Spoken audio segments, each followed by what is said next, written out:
Solar system ചെയ്യാൻ ആഗ്രഹിക്കുന്നവർ അറിഞ്ഞിരിക്കേണ്ട ഏറ്റവും പ്രധാനപ്പെട്ട 21 കാര്യങ്ങളാണ് ഈ വീഡിയോയിലൂടെ പറയുന്നത്. എല്ലാവർക്കും ഈ വീഡിയോയിലേക്ക് സ്വാഗതം.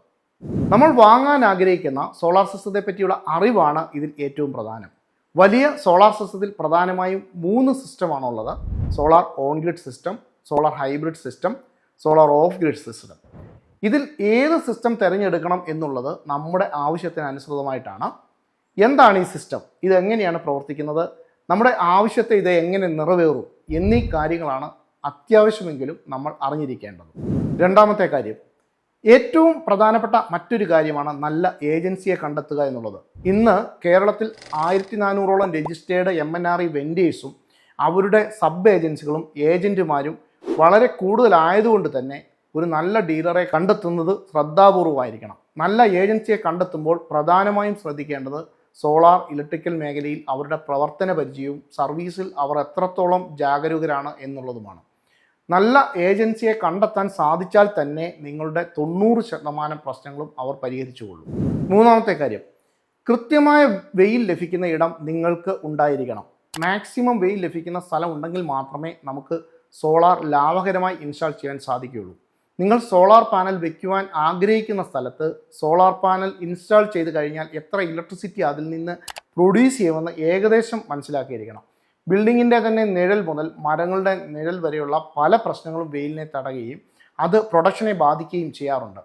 അതുകൊണ്ട് തന്നെ നല്ല സ്ഥലം കണ്ടെത്തുക എന്നുള്ളത് വളരെ പ്രധാനമാണ്. നാലാമത്തെ കാര്യം, സബ്സിഡി സ്കീമിൽ സോളാർ വെക്കാൻ ആഗ്രഹിക്കുന്നവർ അതിൻ്റെ നിബന്ധനകൾ പൂർണ്ണമായും പാലിച്ചിരിക്കണം. ഇല്ലെങ്കിൽ ഇൻസ്റ്റലേഷനൊക്കെ കഴിഞ്ഞതിന് ശേഷമായിരിക്കും സബ്സിഡി കിട്ടില്ല എന്നറിയുന്നത്. KCB ബില്ലിലെ പേര് മുതൽ ബാങ്ക് അക്കൗണ്ട് വരെയുള്ള എല്ലാ ഡീറ്റെയിൽസും വളരെ കൃത്യമായിരിക്കണം. അഞ്ചാമത്തെ കാര്യം, നിങ്ങൾ സോളാർ വെക്കാൻ ആഗ്രഹിക്കുന്ന സ്ഥലത്ത് ട്രാൻസ്ഫോമർ ഫീസിബിലിറ്റി ലഭിക്കുമെന്ന് ആദ്യം തന്നെ ഉറപ്പാക്കണം. അത് നിങ്ങൾക്ക് ഓൺലൈനിൽ പോയിട്ട് നോക്കാവുന്നതാണ്. KCBയിൽ നിന്നും ഫീസിബിലിറ്റി പേപ്പർ കിട്ടിയതിന് ശേഷം മാത്രമേ സോളാർ ഇൻസ്റ്റാൾ ചെയ്യാൻ പാടുള്ളൂ. ആറാമത്തെ കാര്യം, സോളാർ സിസ്റ്റം ഇൻസ്റ്റാൾ ചെയ്യാൻ ലോൺ ആവശ്യമുള്ളവർ അവർക്ക് അതിനുള്ള എലിജിബിലിറ്റി ഉണ്ടെന്ന് ഉറപ്പുവരുത്തണം. ഇലക്ട്രിസിറ്റി ബില്ലിലെ പേര്, കസ്റ്റമറുടെ പ്രായം, കൂടിയ തുക ആവശ്യമുള്ളവർക്ക് അവരുടെ IT പേപ്പറുകൾ തുടങ്ങിയവയ്ക്കൊക്കെ പ്രാധാന്യമുണ്ട്. ഇതെല്ലാം കൃത്യമാണെന്ന് ഉറപ്പുവരുത്തി മാത്രം ലോൺ പ്രോസസ്സിലേക്ക് കടക്കുക. ഏഴാമത്തെ കാര്യം, വീലിംഗ് ആവശ്യമുള്ളവർ, അതായത് ഉൽപ്പാദിപ്പിക്കുന്ന സ്ഥലത്തല്ലാതെ മറ്റൊരു സ്ഥലത്തേക്ക് വൈദ്യുതി ട്രാൻസ്ഫർ ചെയ്യണമെന്നുണ്ടെങ്കിൽ രണ്ടാമത്തെ സ്ഥലത്തിലെ കൺസ്യൂമർ നമ്പറിൻ്റെ പേര്, കരമടച്ച രസീതിലെ പേര് എല്ലാം ഒരുപോലെ ആയിരിക്കണം. ഇല്ലെങ്കിൽ വീലിംഗ് നടക്കുകയില്ല. എട്ടാമത്തെ കാര്യം, മാർക്കറ്റിന് ആവശ്യമുള്ളതിൽ കൂടുതൽ ഡീലർമാർ നിലവിലുള്ളതുകൊണ്ട് തന്നെ അതിര് കടന്ന വാഗ്ദാനങ്ങളുമായി നിങ്ങളെ ധാരാളം ആളുകൾ സമീപിക്കും. ഇത്തരം അബദ്ധങ്ങളിൽ പോയി ചാടാതിരിക്കുവാൻ കസ്റ്റമർ വളരെയധികം ശ്രദ്ധിക്കേണ്ടതാണ്. ഉദാഹരണമായി പറഞ്ഞാൽ നിലവിൽ 78,000 രൂപയാണ് സബ്സിഡി ലഭിക്കുന്നത്. അതിൽ ഉയർന്ന സബ്സിഡി എന്നൊക്കെ പറഞ്ഞിട്ട് ചിലരെങ്കിലും നിങ്ങളെ സമീപിക്കാം. സോളാർ ഇൻസ്റ്റാൾ ചെയ്യാൻ 1 രൂപ പോലും മുടക്കേണ്ട, കുറച്ച് ക്യാഷ് കൂടി അങ്ങോട്ട് തരാം എന്ന് പറഞ്ഞു വരുന്നവർ പോലും ഇന്ന് മാർക്കറ്റിലുണ്ട്. എന്നാൽ ഇത്തരം കാര്യങ്ങളെല്ലാം നിങ്ങൾക്ക് പിന്നീട് ദോഷകരമായി ബാധിക്കുന്നതാണ്. ഒൻപതാമത്തെ കാര്യം, സോളാർ വെക്കാൻ ആഗ്രഹിക്കുന്ന റൂഫിൻ്റെ ബലം കൃത്യമായി പരിശോധിച്ച് ഉറപ്പുവരുത്തേണ്ടതാണ്.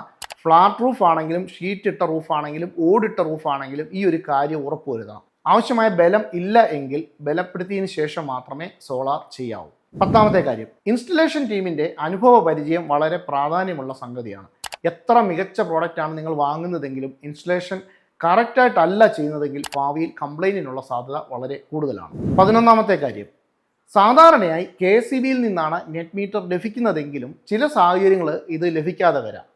KCBയിൽ നിന്ന് ലഭിക്കുന്നെങ്കിൽ എത്ര ദിവസത്തിനകത്ത് ലഭിക്കുമെന്നും നമ്മൾ വാങ്ങിക്കൊടുക്കുകയാണെങ്കിൽ എത്ര രൂപ വിലയാകുമെന്നും അതുകൊണ്ടുള്ള ഗുണങ്ങളും ദോഷങ്ങളും ഒക്കെ നമ്മൾ മനസ്സിലാക്കിയിരിക്കണം. 12ാമത്തെ കാര്യം, സോളാർ സിസ്റ്റത്തിൻ്റെ പ്രൊഡക്ഷൻ എങ്ങനെയാണ് മോണിറ്റർ ചെയ്യുന്നതെന്ന് നമ്മൾ അറിഞ്ഞിരിക്കണം. ഓൺ ഗ്രിഡ് ഇൻവേർട്ടറോ ഹൈബ്രിഡ് ഇൻവേർട്ടറോ ഇൻസ്റ്റാൾ ചെയ്യുന്ന സ്ഥലത്ത് വൈഫൈ കണക്ഷൻ ലഭിച്ചു എങ്കിൽ മാത്രമേ നമുക്ക് ഓൺലൈൻ മോണിറ്ററിംഗ് സാധിക്കുകയുള്ളൂ. അതുകൊണ്ട് തന്നെ ആ സ്ഥലത്ത് വൈഫൈ കണക്ഷൻ ലഭിക്കുന്നുണ്ട് എന്ന് ഉറപ്പാക്കേണ്ടതാണ്.